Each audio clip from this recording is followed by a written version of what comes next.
చంద్రబాబు నాయుడు గారు గొప్ప అవకాశాన్ని మీరు ఆల్రెడీ పోగొట్టుకున్నారు. జూన్ 5నే మీరు ఇండియా కూటమి ప్రధానమంత్రిగా ప్రమాణం చేసినా లేదా మోదీ గారిని deputy prime minister, home minister, finance minister, foreign minister ఏదైనా అడిగితే మీకు ఇచ్చారా? ఇవ్వలేదు.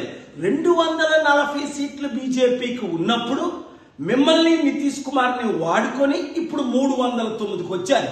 ఇప్పుడు మీ 16తో మీరు బయటకు వచ్చినా వారికి చేసే నష్టం లేదు. అప్పుడే నేను చెప్పాను, ముందు కండిషన్లు ఆంధ్ర రాష్ట్రానికి స్పెషల్ స్టేటస్ ఇస్తానంటేనే నేను మీకు మద్దతు ఇస్తాను అని ప్రకటించమని. మీరు అవకాశాన్ని పోగొట్టుకున్నారు. స్టీల్ ప్లాంట్ని అమ్మను అని అనౌన్స్ చేస్తేనే మీరు మద్దతు ఇస్తానని చెప్పమన్నాను. మోదీ గారు ఇచ్చిన 10 వాగ్దానాల్లో ఒక్కటి కూడా నెరవేర్చలేదు. మీరు ఢిల్లీ లీడర్స్ని అసలు మిమ్మల్ని జైల్లో పెట్టించింది వారని మీకు తెలుసు. మీకు దేవుడిచ్చిన అవకాశాన్ని మీరు కోల్పోయారు. ఇప్పుడు రేపు చివరి అవకాశం, ఎందుకంటే మీ ప్రమాణ స్వీకారానికి వారిని మీరు పిలిచారు గనక స్టేజ్ మీద మీరు నిలబడి, ఇప్పుడే నేను మంచి మెసేజ్ పెట్టాను మోదీ గారి పర్సనల్ సెల్ నెంబర్కి, మీరు కూడా స్టీల్ ప్లాంట్ అమ్మము, స్పెషల్ స్టేటస్ ఇస్తాము, ఈ రెండే చాలు మనకి. కథమయన్ని పక్కన పెట్టండి. స్పెషల్ స్టేటస్ ఇస్తే 100,000 కంపెనీలు మనం తీసుకొచ్చి ట్యాక్స్ కట్టకుండా వారికి ఆ కంపెనీల ద్వారా లక్షల ఉద్యోగాలు ఇవ్వగలమని మీకు తెలుసు, నాకు తెలుసు. నేను చేస్తాను ఆ పని, మీకు మద్దతుగా ఉంటాను. కానీ మీరేమో స్వయం మైండ్తో వెళ్తూ ఫెయిల్ అయిపోతున్నారు. చివరికి ఎంత అప్పు ఉందో మీకు తెలియదు అంటున్నారు. 10 లక్షల కోట్లకు అత్యధికంగా మీరు చేసింది, జగన్మోహన్ రెడ్డి చేసింది అప్పు ఉంది. ఎలా కడతారండి? ఎలా ఉద్యోగాలు ఇస్తారు? ఎలా కంపెనీలు తీసుకొస్తారు? ఇంత మంచి అవకాశాన్ని పోగొట్టుకుంటే 94 గుర్తించుకోండి, 2004 మీరు దేశ నాయకులు ఎలాగైగా అవ్వాలి. నేను ఇచ్చిన సలహాలన్నీ అప్పుడు మీరు ఫాలో అయ్యారు. ఇప్పుడు నా సలహా తీసుకోవడానికి ఇష్టం లేదు సరికదా?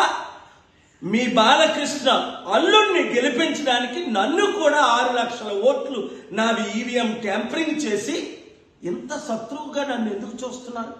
ఇన్ని సంవత్సరాలు, 30 సంవత్సరాలు మీకు బ్లెస్సింగ్స్ ఇచ్చినందుక, సపోర్ట్ ఇచ్చినందుక, ఆశీస్సులు ఇచ్చిన, ఇప్పుడు కూడా మిమ్మల్ని నేను క్షమించి మీకు అండగా నిలబడి దేశంతో ప్రపంచాంతో పోరాడి రాష్ట్ర అభివృద్ధి కొరకు నేను సిద్ధంగా ఉన్నాను. మీరు సిద్ధంగా లేరు కదా? ఆలోచించండి, దైవ నిర్ణయాలు తీసుకోండి. దేశం కొరకు, ముఖ్యంగా మన రాష్ట్ర అభివృద్ధి కొరకు, 6 కోట్ల ప్రజల్ని రక్షించడం కొరకు ఒక్క మంచి పని మీరు చేయండి. దేవుడు మిమ్మల్ని దీవిస్తాడు. అంటే మన సీట్స్కి మీకు అందరికి తెలుసు, లాస్ట్ ఇయర్ ఏప్రిల్ ప్రకారం 1.63 lakhs సీట్స్ ఉన్నాయి. సో ఈసారి ఏంటంటే కాంపిటీషన్ ఎప్పుడు కూడా మనం ఇంజనీరింగ్లో ప్రతి పర్సన్కి ఒక సీట్ కాకుండా సీట్స్ తక్కువ ఉండి స్టూడెంట్స్ ఎక్కువ ఉంటే కనుక క్వాలిటీ ఆ కాంపిటీషన్తో స్టూడెంట్స్ మరింత చక్కగా రాణిస్తారు. సో ఈసారి ఇంచుమించుగా 1.95 lakhs స్టూడెంట్స్ క్వాలిఫై ఉన్నారు.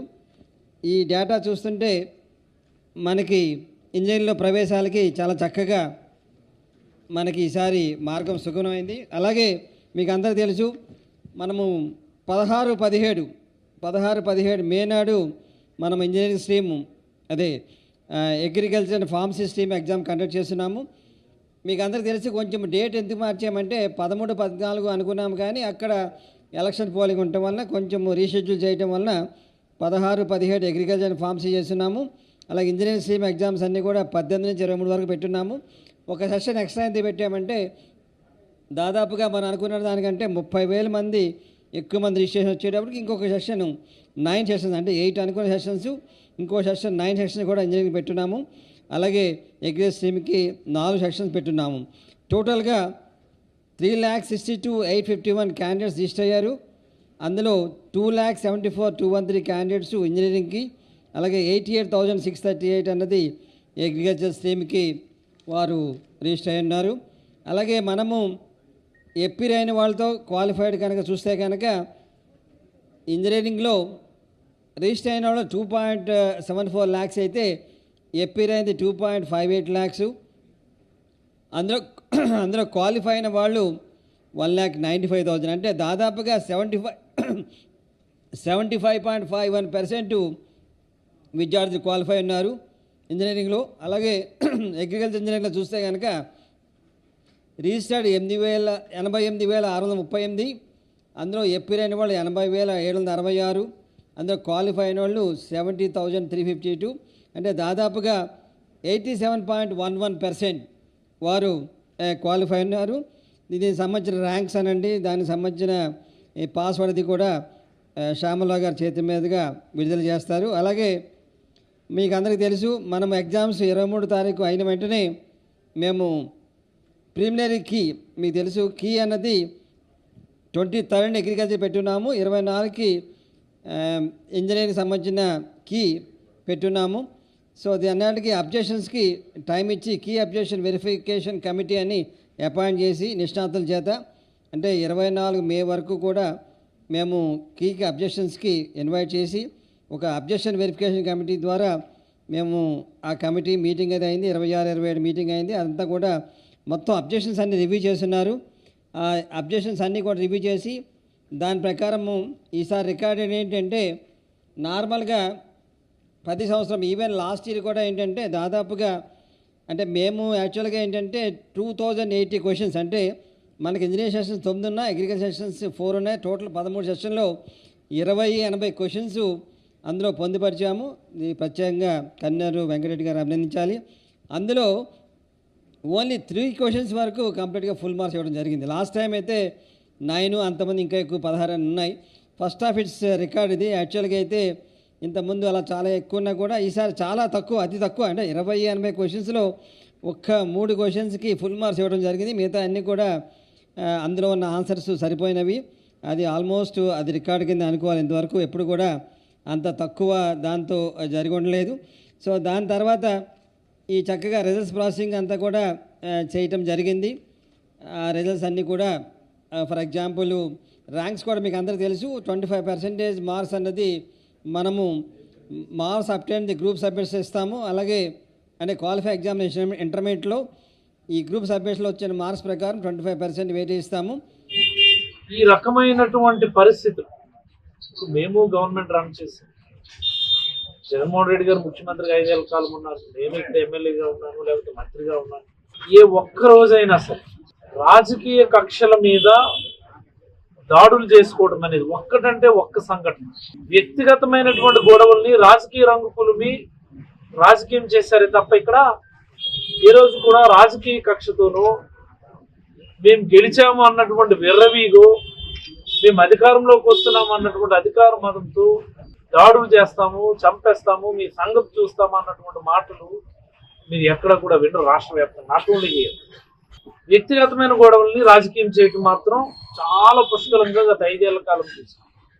ఇక్కడ కూడా అంతే. ఈరోజు పలాస మండలం లక్ష్మీపురం పంచాయతీ కిష్టిపురం అన్నటువంటి గ్రామంలో మా ఎంపీటీసీ గొండు మోహన్, మరి అలాగే వాళ్ళ బామ్మరిది ఇద్దరి మీద రాడ్లు పట్టుకొని కత్తులు పట్టుకొని దాడులు చేయడం. మరి 5 ఏళ్ల కాలం గొండు మోహన్ అధికారంలో ఉన్నాడు కదా, ఎంపీటీసీగా ఉన్నాడు కదా, ఒక్క గొడవ కిష్టిపురంలో అయిందా? ఒక్క సామాన్యుడికి ఆ గ్రామంలో ఇబ్బంది జరిగిందా? ఏంటిదంటే ఎటుపోతున్నామా? మేము రాష్ట్ర ప్రజలందరికీ ఒకటి విజ్ఞప్తి చేయదలుచుకున్నాం. ఈరోజు మా నాయకుడిని ఓడించారు, మమ్మల్ని అందరినీ కూడా ఓడించేశారు. అసలు మేము చేసిన తప్పేంటని అడుగుతా ఉన్నాం.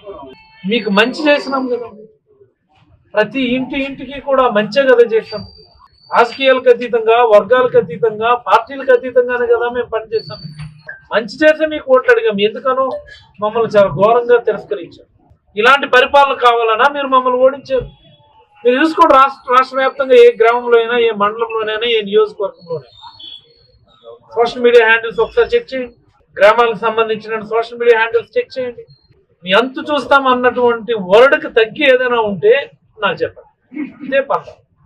మన నియోజకవర్గం గురించి మాట్లాడితే నిన్న ఒక వైసీపీ ప్రముఖుడికి ఇంటికి వెళ్ళి తెలుగుదేశం పార్టీ మనుషులు నేరుగా ఇంటి లోపలికి వెళ్ళి బెదిరించవచ్చు. మీరు ఆల్రెడీ విషయాలు కూడా మీరు తీసుకున్నారు. మొన్న ఒక వైశ్య ప్రముఖుడి ఇంటికి వెళ్ళి బెదిరించొచ్చున్నారు. ఈరోజు కిష్టపురంలో ఇలాగా, నిన్న మనసా మండలం పాతకోటలో అభిరామ్ అని బూత్ కన్వీనర్ ఆయన మీద దాడి చేస్తే ఆయన పాపం తప్పించుకొని పోలీస్ స్టేషన్కి వెళ్ళాడు. మేము ఓడిపోయి ఉండొచ్చు, మీరు గెలిచి ఉండొచ్చు, మీరు బలవంతులు అనుకుంటున్నారేమో, ఖచ్చితంగా కాదు అన్న విషయాన్ని గుర్తుపెట్టుకోండి. ఈ రోజుకి రేపటికి ఎల్లుండికి సంవత్సరం తర్వాత అయినా 5 సంవత్సరాల తర్వాత అయినా ఎట్టి పరిస్థితుల్లో కూడా ఈ నియోజకవర్గంలోనే కాదు రాష్ట్రంలో ఏ నియోజకవర్గంలో కూడా మీరు వైఎస్ఆర్ కాంగ్రెస్ పార్టీ కంటే బలవంతులు కాదన్న విషయాన్ని గుర్తుపెట్టుకోమని హితో పలుకుతా ఉన్నాను. దీనికోసమని కాదు మీకు అధికారం ఇచ్చింది. 2014-19లో కూడా ఇలాగనే చేశారు. మేము 3 నెలల వరకు 6 నెలల వరకు అసలు మాట్లాడకూడదు, రోడ్డు ఎక్కకూడదని మేము అనుకున్నాం. ప్రభుత్వం ఫామ్ అవని, చక్కగా పరిపాలన చేయని, అభివృద్ధి మీద దృష్టి పెట్టని, స్థానిక సమస్యల మీద దృష్టి పెట్టని, ముందు ప్రజలందరూ కూడా కుదురుకొని అని మేము అనుకుంటున్నాం. మేము యాక్చువల్గా కానీ మమ్మల్ని రోడ్డు ఎక్కేలాగా చేస్తున్నారు మీరు. అప్పటికప్పుడు నా మీద రాజద్రోహం కేసు పెట్టి నన్ను ఎత్తుకెళ్ళి కస్టడీలో టార్చర్ చేయటం, సుప్రీంకోర్టు ఇన్వాల్వ్మెంట్తో నేను మిలిటరీ హాస్పిటల్కి వెళ్ళటం, అదంతా అందరికీ తెలిసిందే. నన్ను చంపాలని చూడటం, ఆ గుంటూరు హాస్పిటల్ సూపరింటెండెంట్ దొంగ రిపోర్ట్లు ఇవ్వటం, దాన్ని మిలిటరీ హాస్పిటల్ హైకోర్టు న్యాయమూర్తి పర్యవేక్షణలో, ఇప్పుడు రిజిస్ట్రార్ జనరల్ తర్వాత న్యాయమూర్తి అయ్యారు, వారి పర్యవేక్షణలో జరిగిన రిపోర్ట్స్లో ఏం చెప్పారు ఇవన్నీ కూడా పెట్టి నన్ను ఏ విధంగా హింసించింది, వీరి మీద ప్రేరేపించిన ముఖ్యమంత్రి మీద, వీరందరి మీద చర్యలు తీసుకోవాలి, కేసు బుక్ చేయాలని చెప్పి ఈరోజు నేను గుంటూరు ఎస్పీ గారికి కంప్లైంట్ ఇవ్వటం జరిగింది. తప్పకుండా దాని మీద యాక్షన్ ఉంటుంది, కేసు రిజిస్టర్ చేయాలి. గతంలో నేను సుప్రీంకోర్టుకు వెళ్ళటం, తర్వాత వారు హైకోర్టుకు వెళ్ళమంటాం అన్నీ జరిగినాయి. ఎందుకంటే ఇక్కడ కేసు రిజిస్టర్ చేయాలన్నా పట్టించుకునే వాళ్ళు లేడు. అందుకని కేసు రిజిస్ట్రేషన్ చేయడానికి నేను కోర్టులను ఆశ్రయించవలసి వచ్చింది. ఇప్పుడు డైరెక్ట్గానే లా అండ్ ఆర్డర్ ధర్మ 4 పాదాలు నడుస్తుంది కాబట్టి చంద్రబాబు నాయుడు గారి పరిపాలనలో నాకు న్యాయం చేయండి, అక్రమంగా నన్ను కస్టడీలో హింసించిన వాళ్ళని న్యాయపరంగా శిక్షించాలి అని చెప్పి నేను కంప్లైంట్ ఇవ్వడం జరిగింది. రాబోయే